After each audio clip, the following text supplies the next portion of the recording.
Good evening, नमस्कार। Beyond the headlines लेकर हम आपके सामने फिर हाजिर हैं और बात करेंगे हेडलाइन से हटकर खबर की तह तक जाकर। तो आज खास सुर्खियां क्या रही, पहले इसके ऊपर। सबसे पहले बात इंजीनियर अब्दुल रशीद की। सांसद है बारामूला से, उनकी बेल एप्लीकेशन एक बार फिर रिजेक्ट हो गई। क्यों हुई, इसके ऊपर पूरी बात करेंगे। वहीं दूसरी ओर एनसी वर्सेस एनसी हो रहा है। एनसी के एक एमएलए ने आरोप लगाए नेशनल कॉन्फ्रेंस के ही मेंबर पार्लियामेंट पर। महबूबा मुफ्ती और leader of opposition Sunil Sharma दोनों ने ही मुख्यमंत्री उमर अब्दुल्ला को घेरा। क्यों घेरा, इस पर भी बात करेंगे। श्रीनगर में एक साल में ड्रग्स के ऊपर जबरदस्त काम किया पुलिस ने, ऐसा कहना है श्रीनगर के एसएसपी का। तो ये खास सुर्खियां, और अब विस्तार से बात करते हैं। मेरे साथ खास गेस्ट हैं अहमद अली फयाज साहब। फयाज साहब, सबसे पहले इंजीनियर अब्दुल रशीद, एमपी बारामूला, एक बार दोबारा से bail application Delhi house Patiala house court ने रिजेक्ट कर दी है, कैसे देखते हैं? जी देखिए कि इनकी जो एप्लीकेशंस थी इनमें कई किस्में होती हैं बेल एप्लीकेशंस की। एक मिसलिनियस होती है, एक रेगुलर होती है। तो जो कोर्ट है, हमारी इतलात के मुताबिक कोर्ट ने ये बताया है कि हमने अभी कंसिडर की हैं मिसलिनियस जो पेटिशंस थी, उन पे हमने अपने फैसले दिए हैं। तो इस वजह से उन्होंने वो रिजेक्ट कर ली है, जो क्योंकि वो रेगुलर बेल के उन्होंने अप्लाई वहां पे किया था, जो उनका इस वक्त वहां पे उनका काम नहीं था। हमने पहले ही बताया है कि ये जो कोर्ट है एमपीज और एमएलएज के लिए एक खुसूसी अदालत इंडिया में तश्कील दी गई है। तो इनका केस वहां पे सुना जाएगा। मेरे ख्याल से शायद वो उस कोर्ट पे इसको छोड़ रहे हैं, इस मसले को। तो कोर्ट ने तो अपनी तरफ से क्लैरिफाई कर दिया है, मगर बड़ी बात यही है, ये वही मेंबर पार्लियामेंट हैं जिन्होंने लोकसभा इलेक्शन में अब के मुख्यमंत्री उमर अब्दुल्ला को जबरदस्त मार्जिन से हराया था, और साथ ही साथ इन्हें एक लंबी बेल मिली थी। जम्मू कश्मीर असेंबली इलेक्शंस में भी खूब कैंपेन की, मगर एक ही सीट जीतने में कामयाब हुए थे। खैर, ये सारा मामला कोर्ट पर है कि बेल कब होनी है, और कोर्ट ने कहा है कि रेगुलर बेल एप्लीकेशन होते हुए रिजेक्ट किया गया है।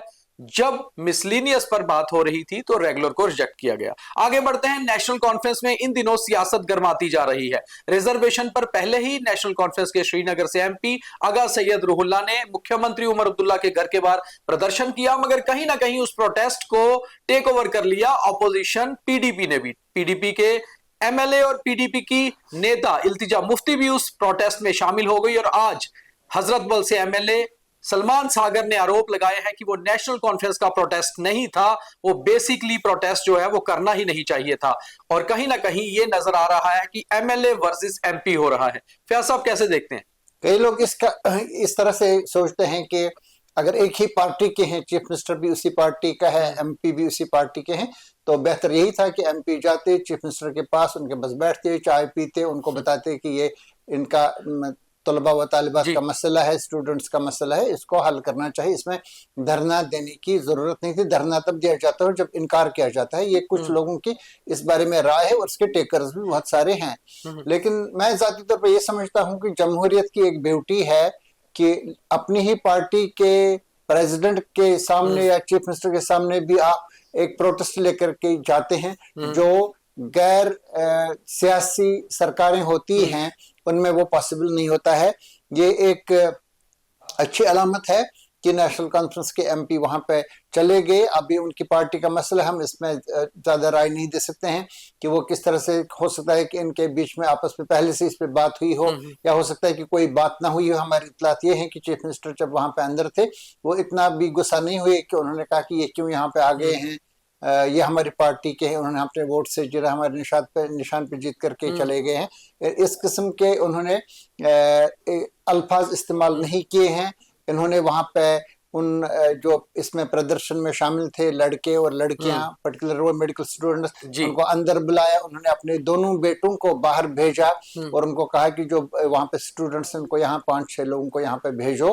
हाँ, ये बात है इसमें सिग्निफिकेंट कि इसमें जो आगा रोला इसकी क़यादत कर रहे थे उनको अंदर नहीं बुलाया गया, और वो हमें बताया गया है दैट ही लेफ्ट इन अ हफ, वो वहां से चले गए। और इसके साथ वो बाहर बाकी जो लोग जो वहां पे बैठे थे, बुनियादी तौर पे ये पार्टी का अपना मसला है। मैं समझता हूं कि बाकी पार्टीज में भी ऐसा होना चाहिए, एक जमहूरी स्पिरिट होना चाहिए।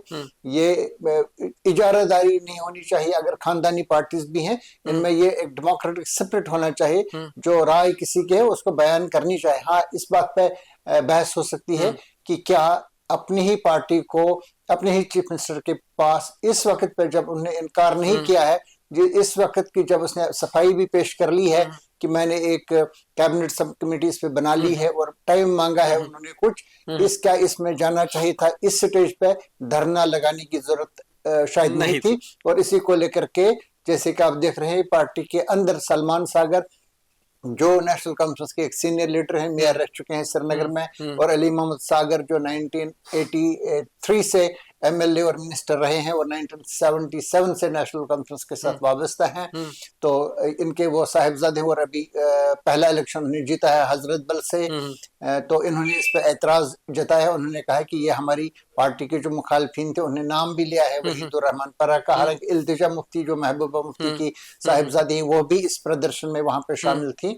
तो इन्होंने ये बताया है कि उन्होंने हमारे दुश्मनों का साथ दिया है और उन्हें स्टेज जमाया हमारे खिलाफ। और दूसरी जो एक इम्पोर्टेंट डेवलपमेंट ये है, वो गुलाम अहमद मीर जो हैं कांग्रेस के जो बहुत ही इम्पोर्टेंट लीडर, जो पहले प्रदेश कांग्रेस कमेटी प्रेसिडेंट रह चुके हैं, मिनिस्टर रह चुके हैं। तो इन्होंने भी इस पे एक प्रेस कॉन्फ्रेंस श्रीनगर में दे दी और उन्होंने वहां पे बताया कि ये एक कैमरा शो है। वही यही बात सुनील सेठी ने भी, जो भारतीय जनता पार्टी के अब मैं उसी पे आ रहा हूँ। अगला सवाल यही था कि प्रोटेस्ट भी हुए, चाय भी पी गई और चीफ मिनिस्टर तो गुस्सा नहीं हुए, मगर ऑपोजिशन गुस्से में है। Leader of opposition Sunil Sharma ने कहा कि ये सारा ड्रामा है। चाय अगर उन्होंने पी होती तो इसके फोटोग्राफ्स वीडियोस हमारे पास आते तो मैं भी यही कहता। मेरी इतलात ये है कि जब वो इन्होंने उनको स्टूडेंट्स को अंदर बुलाया तो अगरवाला वहां से चले गए, कोई चाय वहां पे पी नहीं गई। अब ये सुनील शर्मा साहब बेहतर जानते होंगे क्योंकि वो सरकार में है, मरकजी सरकार का हिस्सा है, मरकजी सरकार का हिस्सा है। उनके पास एक्सेस है इंफॉर्मेशन की, हमारे पास ये इंफॉर्मेशन नहीं है। अगर होती तो हम भी ये कहते कि क्या इस पे धरना देना जरूरी था या सीधा अपॉइंटमेंट लेकर के अंदर जाना चाहिए। फॉर्मर चीफ मिनिस्टर और पीडीपी की प्रेसिडेंट महबूबा मुफ्ती ने भी टारगेट किया उमर अब्दुल्ला को सीधे। उन्होंने कहा 6 महीने का समय देने का मतलब है मामले को टालना, और बहुत ज्यादा समय दिया। ये एक मसला है, इट्स अ बर्निंग इशू, क्योंकि इसमें ये है जो हमने पहले भी बताया आज, वो ये है कि 1 जनवरी को काउंट की जाती है एज लोगों की जी। तो इसमें मतलब जो अहल होते हैं सरकारी नौकरियों को, इनका ताल्लुक है इसके साथ। और इसमें जब नोटिफिकेशन लगातार निकलती जा रही हैं कि सरकारी नौकरियों में भर्ती लोग लेने हैं, इन चीजों को इमीडिएटली मतलब एड्रेस करना चाहिए। इसके अलावा ये जो अभी हुए हैं एमएस और एमडी के एडमिशन, इसको लेकर के काफी यहाँ पे बवाल पैदा हुआ है। जम्मू कश्मीर में जो मेरिटोरियस कैंडिडेट्स हैं, पर्टिकुलर ओपन कैटेगरी के, उन्हें काफी शोर इस पे मचा है और बहुत सारी मिसालें हमने दे दी है। इस पे हमने कल भी बात की थी तफसील के साथ। तो ये एक बड़ा मसला है। जाती तौर पर मैं समझता हूँ कि ये बात सही नहीं है कि 6 महीने दिए जाएं कैबिनेट सब कमेटी को। इसके लिए 10-15 दिन मेरे ख्याल से काफी है। ये उतना बड़ा पेचीदा मसला नहीं है। जहां तक इख्तियारात का ताल्लुक है, वो मुकम्मल तौर पर चीफ मिनिस्टर और उनकी काउंसिल ऑफ मिनिस्टर्स के पास हैं। इसमें बिल्कुल उनको कोई नहीं रोक सकता है। जब इनसे पहले भी सवाल किए गए तो उन्हें इसके जवाब में यही बताया कि हमारे पास इशू है, ये हमारे इख्तियार में है। हमारे हिसाब से भी उनके इख्तियार में है। जब चाहे वो इस पर एक फैसला ले सकते हैं, वो एलजी को भेज सकते हैं, वो इसको फिर मुस्तरद करें या मंजूर करें, वो बाद में देखा जाएगा। अभी उनको इस बारे में एक फैसला लेना चाहिए। सारी कैटेगरीज के जो रिजर्वेशन है, जो खदशात है, उनको मद्देनजर रखना चाहिए और एक फैसला लेना चाहिए। इसमें 6 महीने 3 महीने की जरूरत मेरे ख्याल से नहीं है।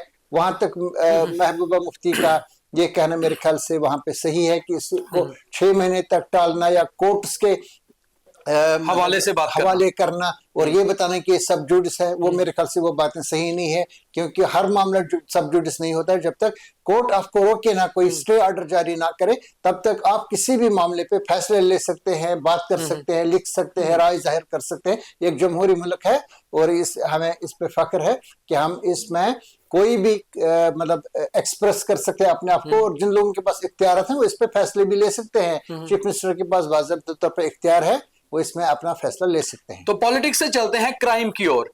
लगातार जम्मू कश्मीर पुलिस के लिए टेररिज्म से भी बड़ा चैलेंज बनता जा रहा है नार्को टेररिज्म, और ड्रग्स इतनी ज्यादा जम्मू कश्मीर में मामले सामने आ रहे हैं कि कहीं ना कहीं पुलिस भी अब जो है वो सख्त हाथों से पेश आ रही है। ऐसे में एसएसपी श्रीनगर इम्तियाज हुसैन, उन्होंने एक प्रेस कॉन्फ्रेंस की, ये ईयर एंडर की तरह एक प्रेस कॉन्फ्रेंस थी, और उन्होंने कहा कि एक साल में सिर्फ श्रीनगर डिस्ट्रिक्ट में ही 94 केसेस ड्रग्स के मामले में दर्ज हुए। ये सारे ड्रग ट्रैफिकिंग और ड्रग स्मगलिंग के मामले थे, और 4.5 करोड़ रुपए की जो है ड्रग्स बरामदगी की, साथ ही साथ 64 मामलों में चार्जशीट भी दायर की। तो कश्मीर पुलिस का यह कहना है कि श्रीनगर में लगातार ऐसे काम हो रहे हैं ताकि ड्रग स्मगलिंग को रोका जाए।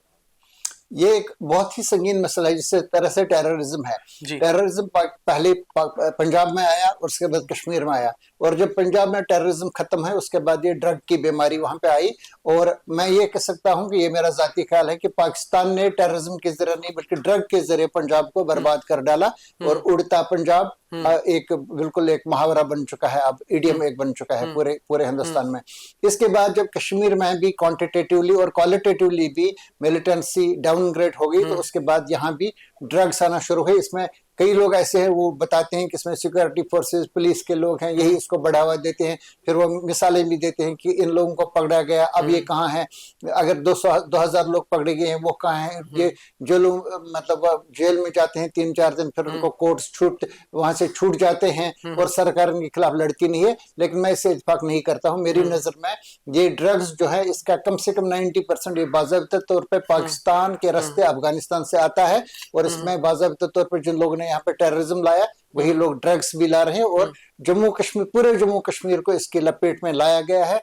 10-15 लोग जो सरकारी आदाद शुमार है इसकी जद में आ चुके हैं। पुलिस इस पर जगह जगह काम कर रही है, और इसको हमारी बात तो छोड़िए, इसको जो सरकार के सबसे ज्यादा मुखालिफ लोग रहे हैं, और ये कॉन्फ्रेंस वहां के चेयरमैन मीरवैज उमर फारूक, इन्होंने पहली बार पुलिस की सताइश की है, पुलिस की तारीफें की है कि पुलिस ने इस सिलसिले में बहुत अच्छी कार्रवाइयां की हैं। इसमें श्रीनगर पुलिस का भी उन्होंने खासतौर से जिक्र किया है, और ये जो एसएसपी श्रीनगर इम्तियाज हुसैन है, इनको इस बात के लिए शाबाशी देनी चाहिए क्योंकि वो इसमें अच्छा रोल वहां पे प्ले कर रहे हैं, और उनके मुखालिफिन भी इसको अप्रिशिएट कर रहे हैं, और इसमें सिविल सोसाइटी का पूरा साथ है। इनको हर तरफ से इनको वहां पे सपोर्ट मिल रहा है, और पुलिस को बिल्कुल ये इंश्योर करना चाहिए कि कोई इनके चुंगल से ना छूटे।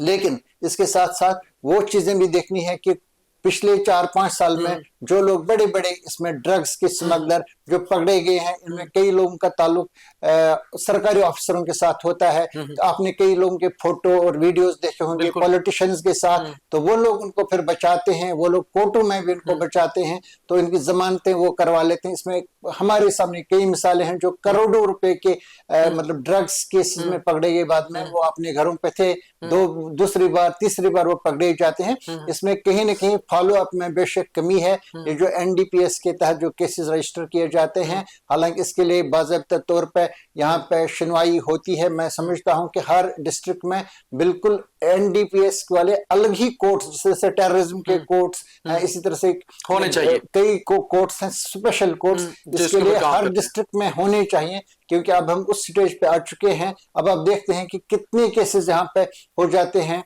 सरकारी प्रेस नोट आप देखिए, पुलिस के प्रेस हर डिस्ट्रिक्ट के, तो उसमें कम से कम 3-4 न्यूज आइटम्स आपको ऐसे मिलेंगे कि हमने ऐसे लोगों को पकड़ा, ये टेररिज्म से कहीं ज्यादा संगीन मसला है, जिसने जो अपनी लपेट में सबको ले लेगा, चाहे वो जज हो, चाहे वो पुलिस ऑफिसर हो, जर्नलिस्ट हो, पॉलिटिशियन हो, कोई भी हो, ये सबके लिए एक नासूर है। इस नासूर के खिलाफ सब हर किस्म के लोगों को सामने आना चाहिए। तो there is a need to deal such cases with stern hand. बिल्कुल सही कहा फयाज साहब ने। फयाज साहब, जम्मू के माउंटेनियस और लाइन ऑफ कंट्रोल के साथ लगते हुए राजौरी डिस्ट्रिक्ट में पिछले 15-20 दिनों से कुछ मामले सामने आए थे फूड पॉइजनिंग के, और पहले ये कहा जा रहा था कि एक परिवार में फूड पॉइजनिंग हुई, उसके बाद 3 से 4 लोगों की मौत हो गई। ये लगातार बढ़ते बढ़ते अब 8 लोगों की मौत हो चुकी है, और ये कहा जा रहा है कि अभी तक इस मिस्टीरियस डिजीज का पता नहीं चल रहा। हालांकि principal GMC Jammu doctor Ashutosh Gupta ने खुद एक प्रेस कॉन्फ्रेंस करके कहा कि हमने मामले की जांच कर दी और एक टीम भेजी गई है, मगर अभी तक कुछ खास पता नहीं चल रहा, और एक मौत और हो गई है। तो आपको लगता है ऐसी चीजों के ऊपर गवर्नमेंट को सीरियस रहना पड़ता है या पड़ना चाहिए, क्योंकि कल को ये मामला बहुत आगे बढ़ भी सकता है? सीरियसनेस डिमांड है वक्त की, सरकार को इसको सीरियसली लेना चाहिए, इसमें किसी किस्म की कोताही नहीं करनी चाहिए। जहां तक इन्वेस्टिगेशन का ताल्लुक है वो हमारे पास नहीं है, हमारे पास ऐसी कोई बात नहीं, we don't have any reasons to believe कि इसमें कोई कोताही है। हमें इस पर यकीन करना चाहिए क्योंकि वहाँ पे इंपॉर्टेंट पुलिस ऑफिसर्स वहाँ पे हैं रजौरी में। मैं समझता हूँ कि इसमें वो कोई कोताही नहीं छोड़ेंगे, लेकिन सरकार को आम लोगों को भी, क्योंकि इसमें ये अनयूजुअल है कि 7-8 लोगों की डेथ हो जाती है, इसको ऐसे नहीं छोड़ना चाहिए। इससे पहले भी यहाँ पे हुए थे जम्मू के मजाफात में, डोडो बसंतगढ़ एरिया में कुछ साल पहले जो हुए थे बच्चों के केसेस जो कफ सिरप की वजह से हुए थे, और बाद में आपने देखा कि इसमें काफी मतलब लोगों में भी तशवीश पैदा हुई और इसमें पब्लिक इंटरेस्ट लिटिगेशन वगैरह सब चीजें चली। तो ऐसी चीजों को नहीं टालना चाहिए, ऐसी चीजों को बहुत सीरियसली लेना चाहिए। तो इससे पहले कि मामला हाथ से निकले, सरकार को पहले ही कार्रवाई करनी चाहिए कि आखिर ये कौन सी बीमारी है जो लगातार लोगों को शिकार बनाती जा रही है। तो आज के बियॉन्ड द हेडलाइंस में इतना ही। कल जो खास खबरें होंगी कल दोबारा आपके सामने आएंगे। तब तक के लिए धन्यवाद।